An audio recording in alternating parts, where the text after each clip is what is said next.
Okay. Sure.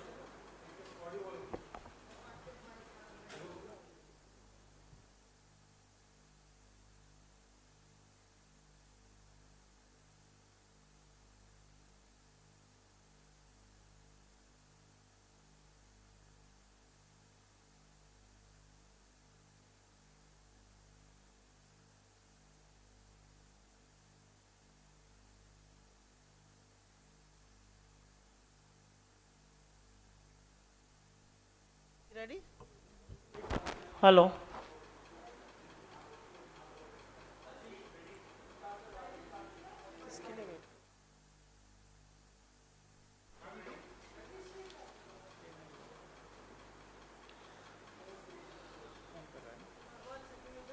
Sure.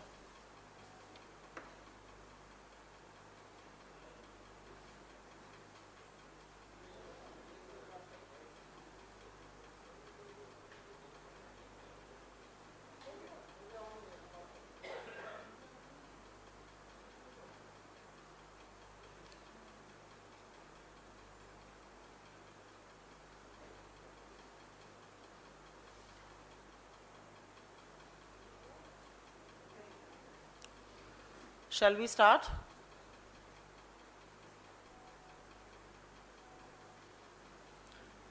आप सबको मेरा नमस्कार. Thank you very much for coming. एक बहुत अहम मुद्दे पर आप लोगों से बात करने के लिए आए हैं, लेकिन इससे पहले कि बात शुरू करें आपको कुछ वीडियो दिखा देते हैं जिससे कॉन्टेक्स्ट सेटिंग हो जाए. Can we play the video please?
रुपया केवल एक कागज का टुकड़ा नहीं होता, रुपया केवल एक करेंसी नहीं होती, इस करेंसी के साथ देश की प्रतिष्ठा जुड़ी हुई होती है और जैसे जैसे करेंसी गिरती है तैसे तैसे देश की प्रतिष्ठा गिरती है.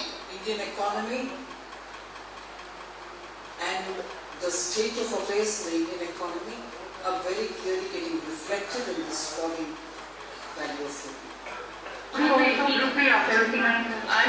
I'm confident on the rupee that the Reserve Bank of India is very keenly watching the exchange rate. I had commented yesterday, and I repeat that we are not alone in this world. We are also open an economy, maybe not completely on capital account, but we are also open as an economy. So developments happening everywhere will have an impact.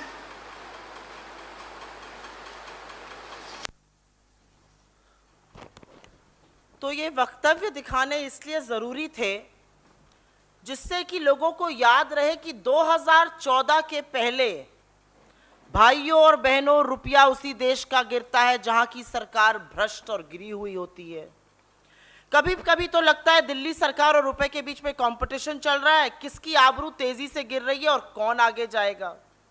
रुपया सिर्फ कागज का टुकड़ा नहीं है, देश की प्रतिष्ठा जुड़ी हुई है। ये हमारे शब्द नहीं है, ऐसे तमाम बड़े बड़े जुमले इस देश को जो 2014 के पहले सुनाए गए थे और प्रत्यक्षम किम प्रमाणम हमने आपको वो दिखा दिए। लेकिन जो इतिहास में पहले कभी नहीं हुआ था, मोदी जी की कृपा से उनके स्वघोषित अमृतकाल में वो दिन भी देश ने देख लिया। रुपया 80 के पार चला गया $1 के मुकाबले। ये वही रुपया है जिसकी आबरू और इज्जत प्रधानमंत्री से जुड़ी रहने की बात स्वयं मोदी जी करते थे। तो क्या आज जिस तेजी से और जिस बेलगाम तरीके से रुपया गिर रहा है, कहीं मोदी जी की यह मंशा तो नहीं है कि पेट्रोल की तरह इसको भी शतक लगवा दिया जाए?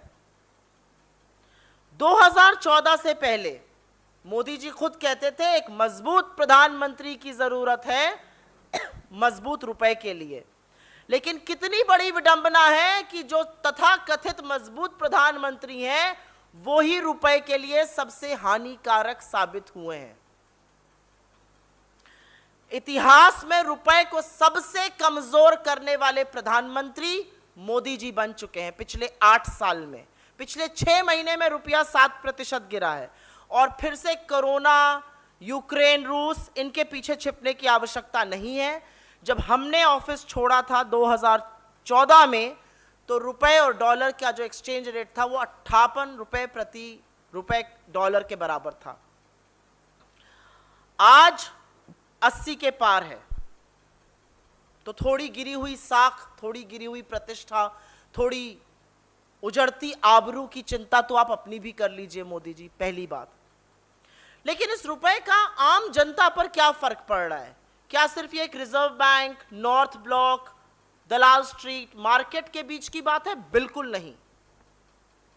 निरंतर गिरते हुए रुपए का फर्क इस देश के हर नागरिक पर पड़ता है।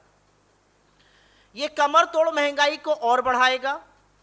ये जरूरी कीमतें चाहे पेट्रोल, डीजल, रसोई गैस के दामों को बढ़ाएगा, क्योंकि वो दाम बढ़ेंगे तो बस के किराए और ट्रेन के टिकट के दाम भी बढ़ेंगे। इसका सीधा असर घर में पकने वाले खाने और थाली पर होगा, क्योंकि खाने के तेल के दाम बढ़ेंगे। यही नहीं, एक कमजोर रुपए का असर टीवी, फ्रिज, मोबाइल फोन और ऐसी तमाम इलेक्ट्रॉनिक आइटम पर होगा जिनके बहुत सारे पुर्जे हम आयात करते हैं, उनको इंपोर्ट करते हैं।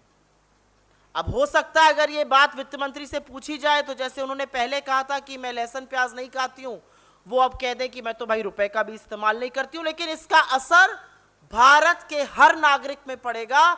जिस महंगाई से हम जूझ रहे हैं वो महंगाई और बदतर होने वाली है, ये बताना जरूरी है। अब एक बार बात कर लेते हैं कांग्रेस ने 2013 में क्या किया था और भाजपा क्या कर रही है। 2013 में फेडरल रिजर्व के चीफ, जो एक तरह से सेंट्रल बैंक जैसे हमारा आरबीआई है, जो अमेरिका का सेंट्रल बैंक फेडरल रिजर्व होता है, उनके चीफ तब बेन बर्नांके थे। उन्होंने टेपर का एक शब्द बोला था कि हम अपनी बॉन्ड्स को टेपर करेंगे, कम करेंगे। उसके चलते रुपया टूटा था, 15% गिरा था रुपया मार्च से अगस्त 2013 के बीच में।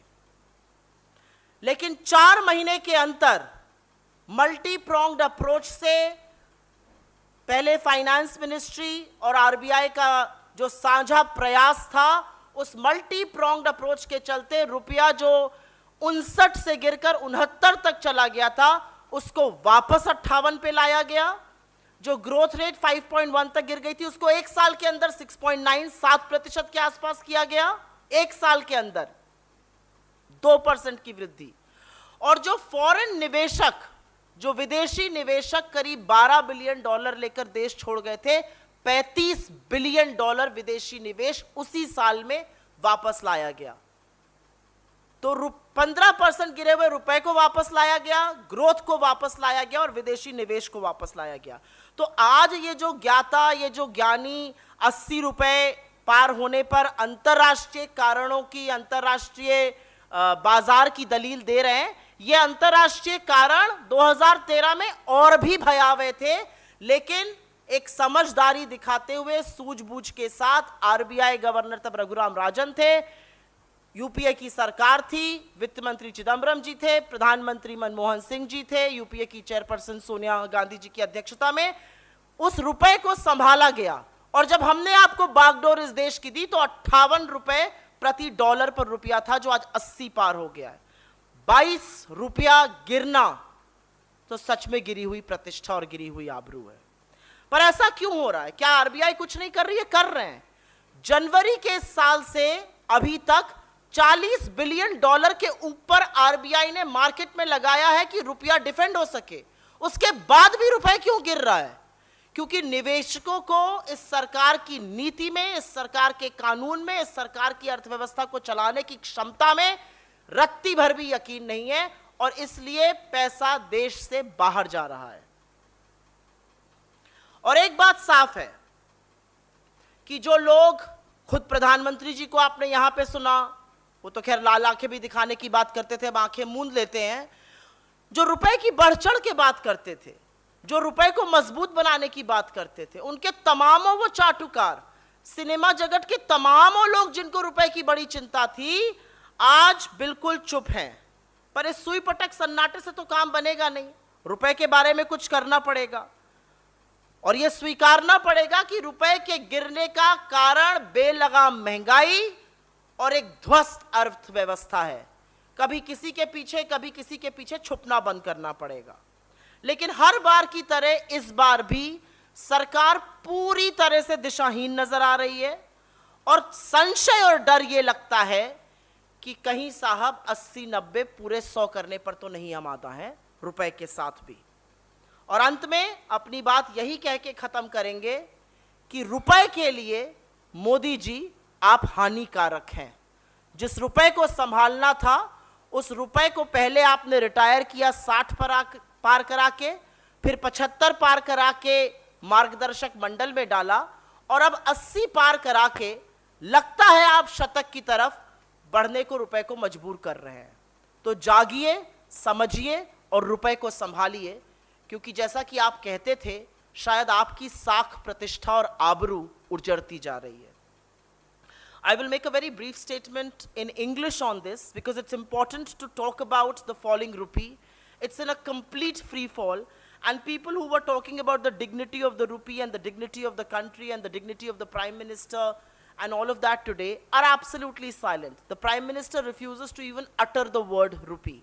You want to look at a logical explanation from this government on the free fall in the rupee, you get some astrological predictions and astrological findings from the finance minister. Maybe she'll turn around and say she doesn't use the rupee either. Maybe she's trading in some other denominations. But to put it very briefly, for the first time ever in our history, it's the gross economic mismanagement of the Modi government which has resulted in the Indian currency breaching the 80 to $1 mark. And Mr. Modi, who used to talk about the Prime Minister's prestige, is conspicuously silent. There is a lurking suspicion, is the government looking the other way? And if it does so, will the rupee, is there fear that the rupee will breach another mark and head towards 100 trajectory just like petrol did? Mr. Modi seems to be rather toxic for the rupee. He said we need a strong PM.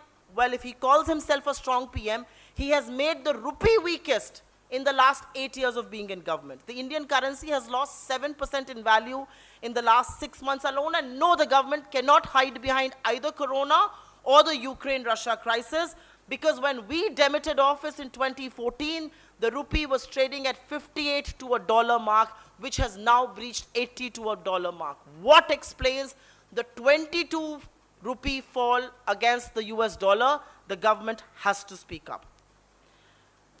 Is this restricted only to North Block and the RBI and the Sensex? No. A falling rupee impacts every citizen of this country. It is going to raise prices further. Prices of essential items like gas, cooking gas, diesel, petrol will be dearer. Because prices of fuel is going to be dearer, the price of transportation, the cost of transportation is going to be more expensive. TV, refrigerator, mobile phones, electronic items that import a lot of their parts are going to be very costly. And it will also have an impact eventually on our domestic household budgets, because cooking oil will be more expensive since we import some parts of it.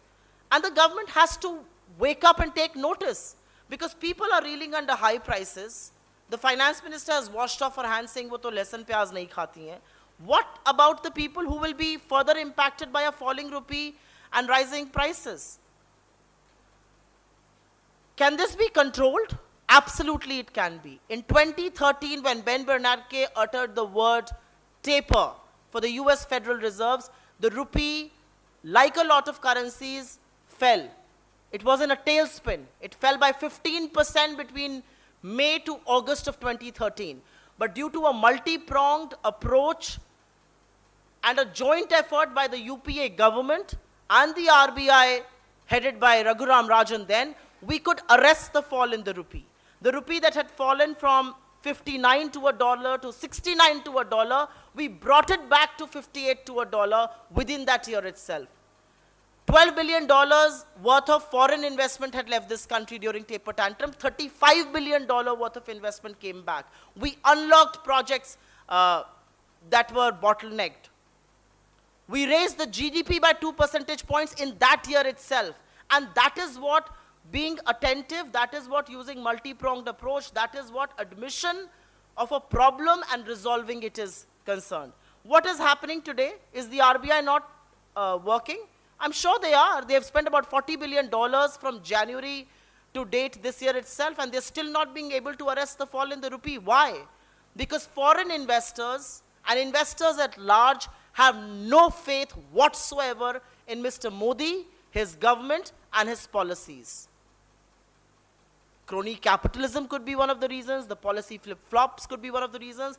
The absolute denial of a problem and the denial to address that problem is perhaps one of the reasons. But investors have zero faith in the policies of this government, which is evident in the economic collapse and the rupee in a free fall.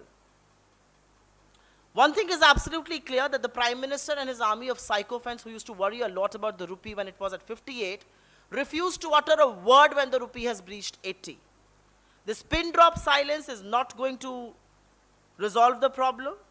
And quite evidently, there are two big reasons for the rupee to fall.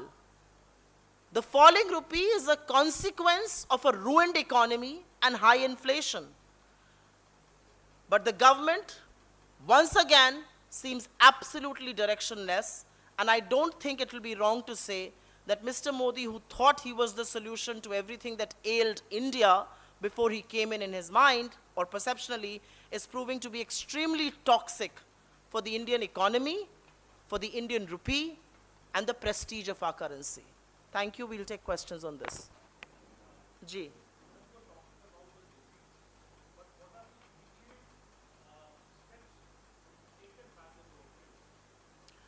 The first and the immediate step that has to be taken by the government is to accept that the rupee is in a free fall. To wake up and smell the coffee. The rupee has crossed 80 to $1 mark. It's a huge, huge breach of the rupee. It's making life tough for children who study overseas. It's making life tough for our domestic audience, our domestic industries. It's going to make life tough for every Indian because it's going to raise prices further. So first, admit that the rupee is in a free fall. Look for reasons why this is happening. Prima facie, high inflation and a ruined economy is one of the reasons. What is the government doing to address high inflation? And it's a vicious cycle. The costlier the rupee, the higher the inflation, it feeds into the rupee breaching and stooping even lower. So one has to understand, what is the government's game plan? The government seems to be in denial. We just heard the finance minister say that we are watching and, you know, it's all right. it's happening to the, how many reasons are you going to fight to hide behind? You want to hide behind Corona, now you want to hide behind a global crisis, third you want to hide behind Russia, Ukraine. But please learn from lessons of the past. In 2013, Congress सरकार ने taper tantrum के दौरान रुपए को मजबूत बनाए रखा. हम ज्यादा निवेश लेकर आए, हमने ज्यादा ग्रोथ करके दिखाई, और हम उसका दम्भ नहीं भरते. सरकारों का ये काम है करना. रिजर्व बैंक कुछ कर रहा है, सरकार कुछ कर रही है, एडमिशन ही नहीं हो रहा है कि प्रॉब्लम है, इसीलिए समस्या इतना विकराल रूप ले रही है. लेकिन उस समस्या को भुगतना इस देश के हर देशवासी को पड़ेगा. समस्या ये है. Any other questions on the rupee? जी, we are taking questions only on the rupee because this is a very important topic, not talking on anything else. We'll take questions, other questions. Any other questions on the rupee? देखिए, रुपया 100 के 80 के पार है, और संशय ये है कि या ये 100 तक भी गिरने दिया जाएगा या सरकार जागेगी, क्योंकि सरकार अभी तो बहुत सुप्त लग रही है रुपये पर. एक शब्द, एक स्टेटमेंट सरकार की ओर से आया नहीं है. जो सरकार के चरण चुंबक हैं वो समझाने की कोशिश कर रहे हैं कि कैसे ये वैश्विक कारणों से हो रहा है. वैश्विक कारण तो हमेशा से रहते थे, 2013 में भी थे, अभी भी थे. 2013 में सरकार ने आरबीआई के साथ मिलकर रुपए को संभाला, निवेश बढ़वाया, विदेशी निवेश आया, ग्रोथ बढ़ी. आप क्या कर रहे हैं? हर पैरामीटर पे, इकोनॉमिक पैरामीटर पर ये सरकार विफल है. लेकिन उसके बाद भी किस दम्भ और किस तरह से सीना ठोककर ये झूठ बोलते हैं, ये इन्हीं के बस की बात है. If no questions on the rupee, we'll call it a day. Thank you very much.